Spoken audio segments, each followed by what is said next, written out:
You spend 1/3 of your existence in a coma you call sleep. But there is a fleeting moment, perhaps only a few seconds long, that you have been programmed to ignore. It happens right as the heavy curtain of exhaustion falls, but before the oblivion of the delta state takes over. Science calls it Hypnagogia. The ancients called it the crack in the cosmic egg. This is not a dream. It is the only time during your day when the frequency of your consciousness matches the frequency of the universe itself. Now, recall the last time you were drifting off and suddenly you felt a violent sensation of falling. Your leg kicked out, your heart hammered against your ribs. Do you feel that phantom drop in your stomach even thinking about it? Modern medicine dismisses this as a hypnic jerk, a meaningless misfire of relaxing muscles. They are lying to you. That sensation is not a spasm. It is a biological abort sequence. It is your ego panicking because it senses your consciousness literally detaching from the physical vessel. You are about to exit the simulation, and your body yanked you back. Consider this. Why is the transition to sleep so terrifyingly efficient? Why does the brain work so hard to wipe the memory of those final seconds before unconsciousness? Because that twilight zone is an unguarded back door. In that narrow gap, the filters of your logical mind, the ones that tell you, you are just a human, this is impossible, money is real, are switched off. But the guardian of your subconscious has not yet woken up. You are, for a brief window, completely unguarded and infinitely powerful. Most people treat this window as a waiting room for sleep.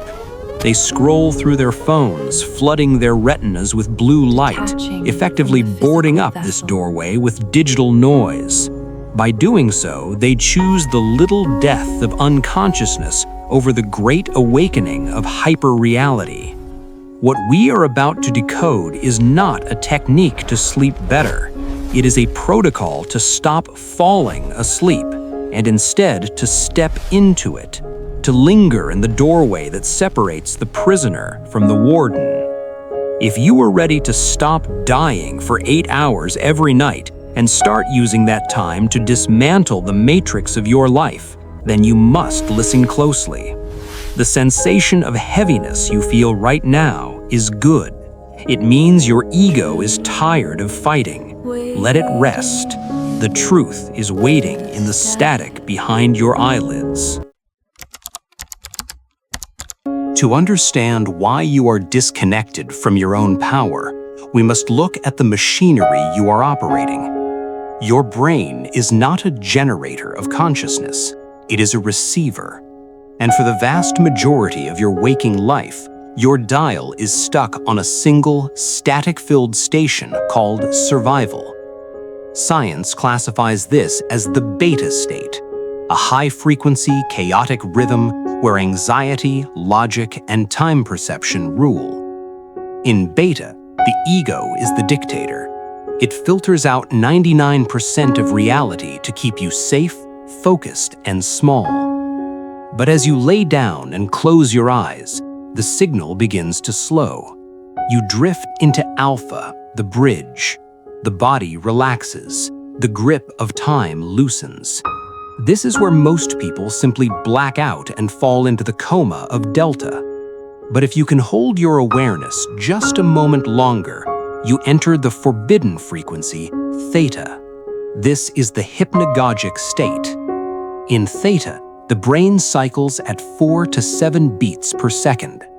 This is the exact rhythm of a deep meditative trance, and it is the only frequency where the sensor, the part of your brain that rejects magic, intuition, and the impossible, goes offline. Now, imagine the sensor has left the building. Suddenly, the God switch is flipped. Deep in the geometric center of your brain lies the pineal gland. Mainstream science dismisses it as a simple regulator of sleep hormones. They are hiding the key. Under the microscope, the interior of the pineal gland reveals something that should not exist in soft tissue: calcite microcrystals. These are tiny hexagonal crystals that possess a property known as piezoelectricity. Think about that. You have crystals in the center of your head that generate an electric charge when squeezed. When you enter the theta state, the rhythmic pulsation of your brainwaves physically vibrates these crystals. Somatic cue. Have you ever felt a pressure in the center of your forehead or a sudden high-pitched ringing in your ears during silence? That is not tinnitus. That is the crystals activating. That is your antenna turning on. Itzhak Bentov, the scientist who mapped the mechanics of consciousness, knew this. He understood that when the body becomes perfectly still, the heart's vibrations create a standing wave that travels up the spine and oscillates the skull. This physical vibration strikes the pineal crystals, causing them to glow. This is not a metaphor. It is a phenomenon called bioluminescence. In the darkness of your room, behind your closed eyelids, you might suddenly see flashes of purple light, geometric patterns, or swirling tunnels. Medicine calls these phosphenes, random firing of bored neurons. They are wrong. This is the cinema of the void. Your pineal gland is projecting the data it is receiving from the field outside of space-time onto the screen of your mind. When you are in this state, you are no longer a biological entity. You are a frequency receiver tuned to the universal broadcast. The chemicals released during this activation, derivatives of melatonin that structure similarly to DMT, are not causing you to hallucinate. They are simply cleaning the glass of the window so you can see what is actually there. The tragedy of the modern human is that we are biologically wired to access this God switch every single night, yet we are culturally conditioned to suppress it. We exhaust ourselves with caffeine, which forces the brain into hyper-beta, and numb ourselves with blue light, which calcifies the pineal hardware, ensuring that when we hit the pillow, we crash straight past theta into the oblivion of delta. We skip the magic, we skip the download. We sleep like machines, and we wake up like machines, wondering why we feel so empty. But the hardware is still there, waiting. The crystals in your head are dormant, not dead. Tonight, you will not just close your eyes. You will attempt to catch the switch as it flips. Do not make the mistake of thinking this is a modern discovery. Long before neuroscience mapped the brainwaves, the masters of antiquity had already built entire civilizations around this specific frequency. They didn't call it Hypnagogia. They called it the halls of Amenti. In the lost texts of the Emerald Tablets, Thoth, the Atlantean scribe of the gods, speaks of a state where death is not a finality, but a place one can visit and return from. He wrote of the sleep of the initiate. This was not rest. It was a calculated separation of the Ka, the vital spark, from the Ba, the personality. In ancient Egypt and Greece, the sick and the seekers were not sent to hospitals. They were sent to sleep temples dedicated to Imhotep and Asclepius. Picture this. You are led into a pitch-black chamber designed with specific acoustic resonance, perhaps 110 Hertz, a frequency known to deactivate the prefrontal cortex. You are told to lie down, not to sleep, but to dream true. The priests understood that in the theta state, the linear time of the waking world collapses. Past, present, and future stack on top of each other. This is the Thoth frequency. It is the vibrational code that opens the archives of the universe. The ancients knew that if you could hold your consciousness at the precipice of sleep without falling over, you could steal fire from the gods. You could pull blueprints, cures, and mathematical truths from the ether and drag them back into the physical world. History is littered with men who rediscovered this secret, often by accident, and used it to build the modern world. They are the magicians masquerading as scientists and artists. Consider Thomas Edison. He was known to despise sleep, calling it a waste of time, yet he was addicted to the twilight. He developed a technique that is now legendary. He would sit in a comfortable armchair with a steel ball bearing in each hand. On the floor, directly beneath his hands, he placed metal saucers. He would allow himself to drift deeper, deeper. His brain waves would slide from beta to alpha and finally teeter on the edge of theta.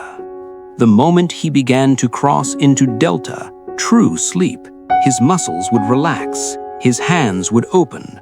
Clang! The steel balls would crash onto the metal plates. The noise would shock him awake instantly. He wasn't trying to wake up to work. He was waking up to record what he saw in the split second before the crash. He was fishing in the void. Salvador Dali, the surrealist genius, used the exact same protocol, but with a heavy key. He called it slumber with a key. Look at his paintings, the melting clocks, the impossible tigers, the stilt-legged elephants. Those are not metaphors. Those are photographs of the hypnagogic landscape. Dali wasn't imagining them. He was witnessing them in the theta state and simply transcribing what he saw. Even Einstein was known to take micro-naps throughout the day, holding a spoon. He knew that the solutions to complex physics problems did not exist in the logical, grinding gears of the beta mind. They existed in the fluid, timeless ocean of theta. What Thoth taught in the temples and what Edison practiced in the laboratory is the same truth. Genius is not generated inside the brain. It is received. The brain is merely the radio. The idea is the signal broadcasting 24/7. But you are too busy, too stressed, too awake to hear it. You are running on a static frequency. The hypnagogic state is the tuning dial. It is the only time the static clears. And the entities that guard this knowledge, the watchers Thoth warned of, have designed a world specifically to keep you from touching that dial. They want you exhausted. They want you unconscious, because a human who can access the forbidden archive at will is no longer a worker in the hive. They are an architect of reality. If the hypnagogic state is the source of all genius, spiritual connection, and reality-bending power, then a terrifying question arises. Why is it so hard for you to access it? Why does it feel like a random accident rather than a reliable tool? The answer is not a flaw in your biology. It is a feature of your cage. You are living in an industrial coma, a carefully engineered environment designed to amputate the theta frequency from the human experience. Look at the architecture of your day. It is built to keep you oscillating between two and only two states: the high-stress alertness of beta, production, and the unconscious oblivion of delta, recharging. The bridge, the theta state, has been burned down by 3 invisible weapons you invite into your home every day. The first weapon is the caffeine cage. We wear our caffeine addiction like a badge of honor, a fuel for the hustle. But biologically, caffeine is a stress mimic. It blocks adenosine receptors and floods the system with cortisol and adrenaline. It locks your brainwaves into a jagged, high-frequency beta rhythm. Even when you feel tired, your brain is vibrating too fast to slow down into the smooth undulations of theta. You don't drift off to sleep anymore. You crash. You fall off a chemical cliff, bypassing the magic zone entirely. The second weapon is the blue light blockade. As you lay in bed, scrolling through the infinite feed of the matrix, the blue photons from your screen are hitting your retinas with a signal that screams, "It is noon. Do not activate the spirit molecules." This light suppresses the production of melatonin. Remember, melatonin is not just a sleep hormone. It is the chemical precursor to the psychoactive compounds your pineal gland needs to function as a receiver. By destroying your melatonin levels, you are effectively cutting the wires of your own antenna. You are calcifying the God switch. The third weapon is the 9 to 5 rhythm. In ancient times, humans practiced segmented sleep, waking up in the middle of the night for an hour of quiet contemplation, the watch, before returning to sleep. This broke the heady block of unconsciousness and allowed for multiple entry points into theta. The Industrial Revolution destroyed this. It demanded a solid 8-hour block of coma to ensure maximum efficiency on the factory line the next day. We were trained to view waking up at night as a disorder, insomnia, rather than an invitation. Somatic cue. Think about how you feel when you wake up. Do you feel refreshed, or do you feel like you were hit by a truck? That hit by a truck feeling is sleep inertia. It happens when you are ripped out of delta, deep coma, without transitioning back up through theta and alpha. You are being dragged from the bottom of the ocean to the surface too quickly, suffering a spiritual kind of bends. This is not accidental. A population that accesses the hypnagogic state is a population of creators, visionaries, and lucid dreamers. They are hard to govern. They are hard to sell things to. It is much safer to keep the cattle in the beta-delta loop. Work, crash, work, crash. You have been disconnected from the source of your power by the very tools you use to survive, but the loop can be broken. You do not need to quit your job or live in a cave to do it. You just need to reclaim the 15 minutes before you lose consciousness. You need a protocol to bypass the blockade. We have deconstructed the trap. Now we hand you the key. Understand this. Accessing the hypnagogic state is not about trying. The moment you try, you activate the beta brain, the very frequency you are attempting to escape. This protocol requires a paradoxical mindset known to the mystics as passive volition. It is the art of intending without acting. It is the act of waiting for the bus, not chasing it. Here is the steel ball protocol, mental variant, designed to keep your consciousness suspended in the void while your biology shuts down. Phase 1. The corpse anchor. Lie on your back. Do not curl up. Curling is a defensive posture that signals the body to protect the organs and sleep. Lie flat, palms up, the posture of reception. Close your eyes. Now perform the shutdown command. Visualize a wave of heavy, warm liquid lead pouring into your feet. Feel the weight. Somatic cue. Can you feel your toes actually stopping? Not just resting, but vanishing from your mental map. Move this weight up to your knees, your hips, your chest, your hands. You are evicting yourself from the physical vessel. You are telling the body, you are safe to die for the night. I am staying here. Phase 2. The neutral observer. As your body numbs, your mind will panic. It will throw itching sensations, sudden urges to swallow, or thoughts of tomorrow's to-do list at you. This is the archonic interference. It is the ego checking if you are still there. Do not fight, do not scratch, do not engage. If you react, you reset the timer to beta. If you ignore it, the ego assumes you are gone and turns off the lights. This is when the shift happens. You will feel a change in the viscosity of the darkness behind your eyes. It may feel like the room has suddenly expanded or like you are spinning. You might hear a loud snap, a bang, or a voice calling your name. Do not be afraid. These are auditory hallucinations caused by the auditory cortex decoupling from the ears.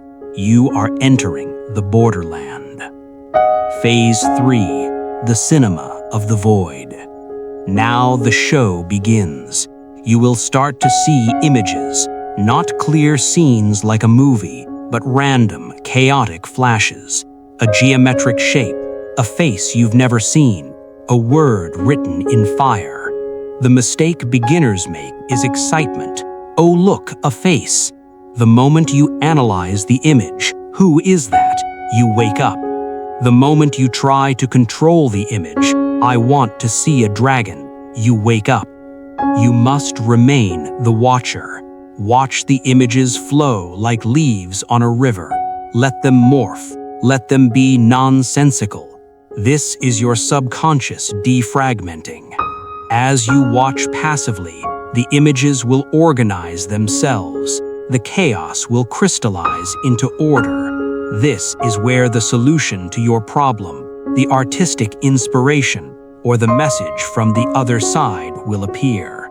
It will not come as a thought, it will come as a knowing, a sudden, complete download of information. Phase 4, the retrieval, the 3-second rule. This is the hardest part.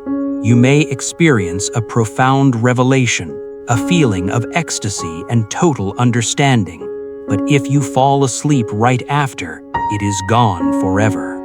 The dream sensor will wipe the slate clean upon waking.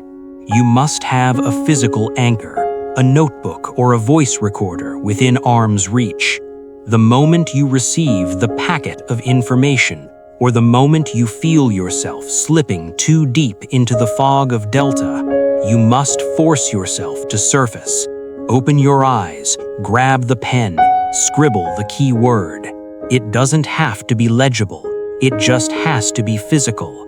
The act of moving your hand bridges the gap between the theta dimension and the physical reality. It anchors the memory. Practice this tonight. You don't need steel balls in your hand, but you can visualize one. Imagine you are holding a heavy sphere. If your mind drifts into sleep, the imaginary ball will drop. The shock of the drop in your mind is enough to jar you back to the threshold. Hover there. That is where the gods live. Tonight, when you turn off the lights, you are not just going to sleep. You are entering a simulation chamber. You are stepping onto a training ground that has been used by every master, prophet, and genius in human history. The hypnagogic state is not a biological quirk. It is the training wheels for immortality. Ask yourself this terrifying question. If you cannot maintain your awareness when your body merely naps, how do you expect to maintain it when your body dies? The Tibetan Buddhists, the Egyptian priests, and the alchemists all agreed on one thing. Death is just a permanent form of hypnagogia. It is the final separation of the frequency from the receiver. If you spend your entire life falling unconscious the moment the physical world fades, then when death comes, you will fall unconscious then too. You will be swept away by the current of the void, recycled back into the matrix without a choice. But if you practice tonight, if you learn to stand on the edge of the abyss and watch the images without losing yourself, then you are building a muscle that transcends biology. You are building the solar body. The system we live in, the noise, the blue light, the exhaustion, is designed to keep you spiritually flabby. It wants you to view sleep as an escape from life, not a gateway to a higher one. It wants you to be a battery that recharges in the dark, not a pilot who navigates it. Resist this. The ultimate rebellion against a control system is not fighting in the streets. It is waking up in your bed. So here is your challenge. Tonight, do not fall asleep. Step into it. Hold the line. Watch the colors. Listen to the static. And when the void opens up, do not close your eyes. Walk through it. You have the map. You have the protocol. The rest is just courage. If you are ready to explore the other forbidden rooms of your own mind, signal your intent. Like this video to etch this frequency into your algorithm. Subscribe to join the few who are awake while the world sleeps. Good night and good luck.